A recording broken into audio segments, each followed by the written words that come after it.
নমস্কার, আমি ডক্টর দীপানিতা পাল, homeopathy consultant. আজ এই ভিডিওটির মাধ্যমে বলবো, অনেকেই আপনারা হাঁটুর ব্যথায় কষ্ট পাচ্ছেন এবং আপনারা বুঝে উঠতে পারছেন না যে কি কারণে এটা হতে পারে। আজকে এই ভিডিওটিতে আলোচনা করব কোন কোন কারণের জন্য আপনাদের এই হাঁটুতে ব্যথা হতে পারে। প্রথমেই বলছি, আপনারা ধরুন কোথাও পড়ে গেলেন, সেই ইনজুরির জন্য কিন্তু আপনাদের কোনো কারণে লিগামেন্ট ছিঁড়ে গেল বা আপনাদের বোনসে লাগলো বা আপনাদের কোনো যে পেশিতে লেগে আছে সেই কারণে কিন্তু আপনাদের ব্যথা হতে পারে। তার পাশাপাশি আপনাদের যদি অস্টিও আর্থারাইটিসের সমস্যা থাকে, এটা কিন্তু হাড়ের ক্ষয়জনিত রোগ, এর ফলেও কিন্তু আপনাদের হাঁটুতে ব্যথা হতে পারে। নেক্সট যে পয়েন্টটা হচ্ছে, আপনাদের ধরুন ওজন অতিরিক্ত আছে, সেই ওজনের পুরো যে অতিরিক্ত ওজনটা আপনাদের জয়েন্টে পড়ছে, তার ফলেও কিন্তু আপনাদের ওই হাঁটুতে একটা ব্যথা সৃষ্টি হতে পারে।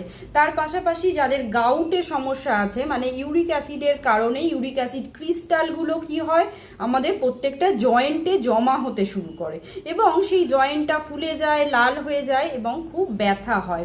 সেটা যদি হাঁটুতে হয় সেক্ষেত্রেও আপনাদের হতে পারে। এর পাশাপাশি আপনাদের ধরুন কোনো সংক্রমণ বা ইনফেকশন হয়েছে, সেক্ষেত্রে কিন্তু আপনাদের এই হাঁটুর ব্যথা হতে পারে। তার পাশাপাশি আপনাদের অন্যান্য কারণ হিসাবে যেগুলো বলবো সেগুলো হচ্ছে, আপনাদের পুষ্টির অভাব, বিশেষ করে ভিটামিন ডি এর যদি অভাব ঘটে সেটা হতে পারে। ধরুন আপনারা ভুল ভঙ্গিতে বসেছেন, সেক্ষেত্রে হতে পারে।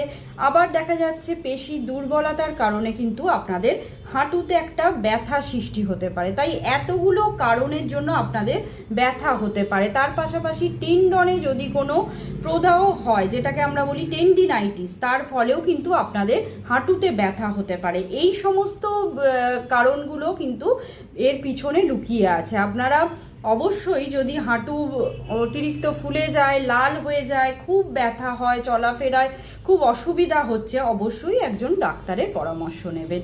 নমস্কার, সবাই ভালো থাকবেন এবং সুস্থ থাকবেন। আশা করি ভিডিওটি হেল্পফুল হবে। যদি হেল্পফুল হয়ে থাকে অবশ্যই পেজটিকে ফলো করে রাখবেন। ভালো থাকবেন।